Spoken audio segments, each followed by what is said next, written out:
Hola, ¿cómo están? Bienvenidos a este canal con el fin de poder ayudar a más comerciantes electrónicos, a personas que venden en línea, que potencien, que vayan a un siguiente nivel. Y el día de hoy lo que vamos a compartir es lo siguiente, chicos, ¿no? Les comento, hemos lanzado, a esta fecha, hemos lanzado plantillas para que nuestros estudiantes, o los que pertenecen a nuestra comunidad de Portus, puedan validar rápidamente. Ahorita estamos con plantillas para Perú y bueno, al equipo detrás que está creando las plantillas, pues en verdad le dije, grábame por favor, grábame todo el proceso que tú haces para de un punto A a un punto B.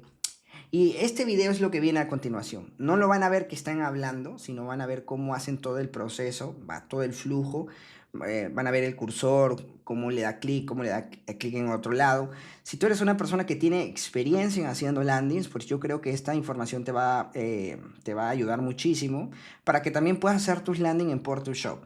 ¿Listo? Entonces, lo que viene a continuación es desde un punto, porque no pusimos desde el inicio, pero bueno, siempre se puede aportar en contenido, entonces lo queremos compartir abiertamente con el canal para que aprendan a usar PortuShop a nivel de landing. Y en la parte de abajo te voy a dejar listo cómo queda la landing, cómo la llegamos a terminar, para que veas todo el proceso que hizo para la creación, y al final te dejo el estado de cómo queda la landing en la descripción de este video en YouTube. Ya lo sabes, para más contenido no te olvides de seguirme.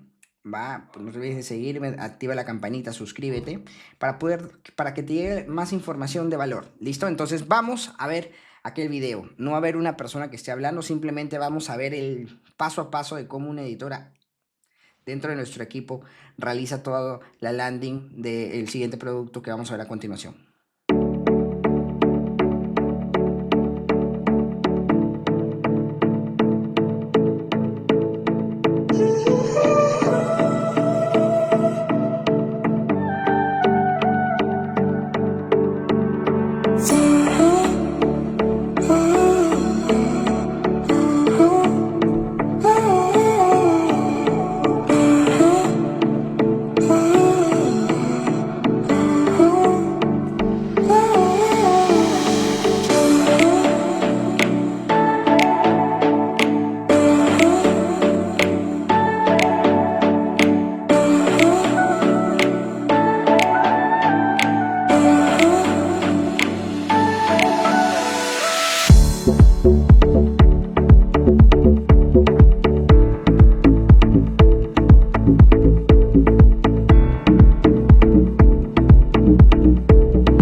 Excelente, chicos. Bueno, vieron cómo es el paso a paso de la creación de una landing, va dentro de Port2Shop. Si tú quieres aprender más de Port2Shop, no te olvides estar dentro de la academia de Mind Academy, en donde vamos a aprender muchas estrategias. Queríamos compartir esta información, no queríamos que se quede en el aire y queríamos compartir con todos ustedes, ¿va? Si estás tomando la decisión de empezar dentro de Portus, dentro con la educación dentro de Mind, va con la herramienta Portus, con el ecosistema Portus, que cada vez estamos creciendo, mejorándolo, va a nivel de servicio, a nivel de herramienta, pues bienvenido a la familia. De mi parte, va, te dejo abajo el link de la página, cómo quedó al final, revísalo. Y también si quieres empezar dentro de Mind Academy a estudiar conmigo, pues también te invito, te voy a dejar ahí mi número de contacto. Y también si quieres ser parte de Portus, te voy a dejar también el link para que puedas comenzar. Listo, ha sido un gusto y un placer y nos vemos en otro espacio. No se olviden en suscribirse y darle clic en la campanita. Chao, chao.